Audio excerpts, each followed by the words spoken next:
Assalamualaikum. Oh.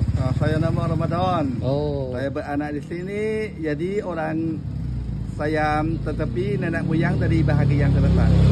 Oh, nenek moyang dari bahagian selatan ya? Ya. Oh, selatan tahu kat mana? Tak tahu. Selatan Patani. Oh, Patani. Oh. Ya. Nenek moyang dah berapa lama kat sini? Kampung Kesek. Oh, Kampung Masjid Krisek. Kesek. Oh, macam mana nenek moyang boleh berhijrah ke sini? Datang ke mari? Pai Tini Tamai. Lebih kurang 200.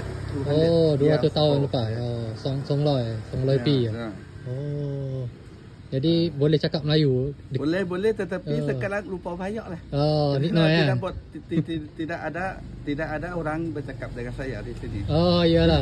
Sini semua bahasa Thai bahasa Thai. Ya, tetapi kalau berjumpa dengan kawan-kawan yang pernah belajar di sekolah akan bercakap bahasa begini. Oh, di sekolah ada belajar cakap bahasa Melayu? Oh, banyak lah.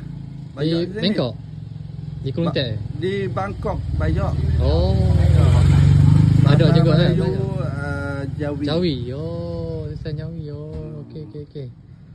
Oh, okey. Terima kasih. Okey.